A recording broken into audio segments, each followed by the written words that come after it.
This trip started out like most family trips, a long road trip. The Mideast made itself known by introducing snow and rain and sunny skies all in the span of the 9 a.m. to 3 p.m. car ride. Road trips with the Wings is always an adventure of its own. My mom is a fierce backseat driver and my sister has thousands of ways she entertains herself.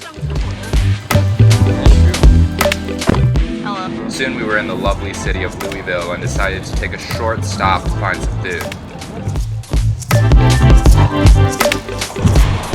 Long story short, we didn't really find much to our liking, but I did find a dope bar counter made out of an aquarium. After Louisville, I fell asleep in the car, and by the time I woke up, we were there, Mammoth Cave.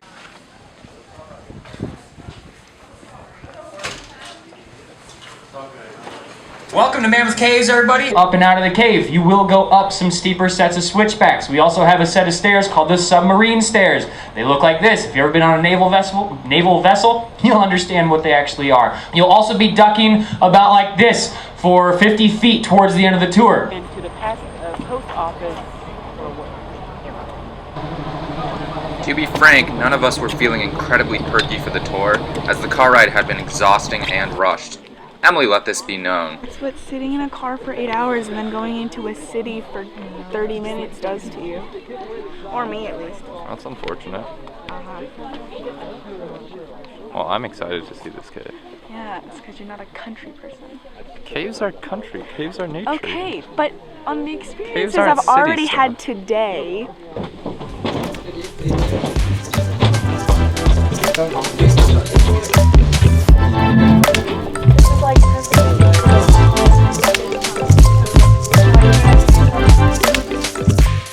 But as exhausted as we were once we got down into the cave itself, we couldn't help but be impressed. The thing was massive and filled with alleyways and huge rock formations everywhere. We were with a group of 100 other people, but that couldn't take away from the sheer scale of everything we saw.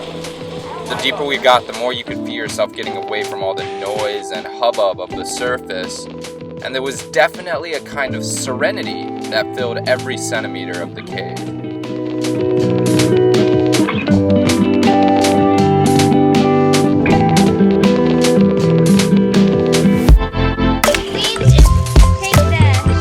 And yes, we saw a giant cave cricket too, which was good stuff to say the least.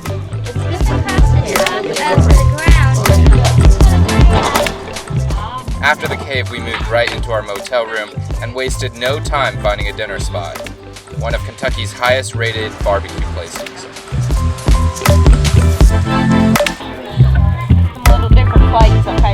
We ordered pork tacos, fries, barbecue chicken, brisket, ribs, and we made short work of it.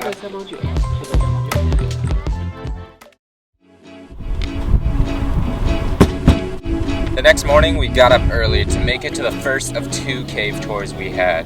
For the first time in the sunlight, we got to really see what the so-called cave city was made up of. The first cave guide's name was Larry, and he was a great storyteller, weaving historical tales of rivers and epic cave imagery as he led us down to the lower levels.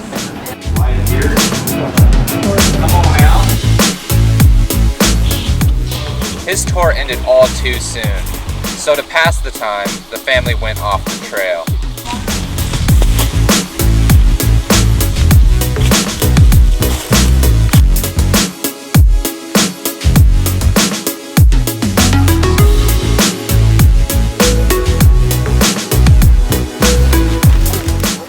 My dad couldn't resist doing the usual Asian dad routine and treated us to an impromptu photo shoot.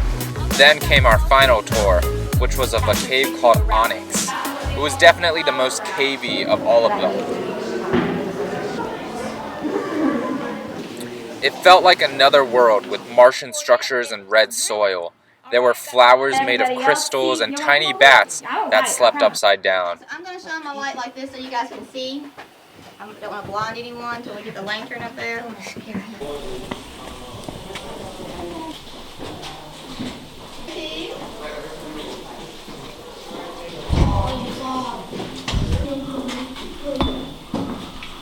Leaving the cave for the last time made me almost wish we could have stayed longer, But luckily, I distracted myself from that thought with something I've always wanted to be able to do, but was never able to in Flatland, Ohio: alpine sledding.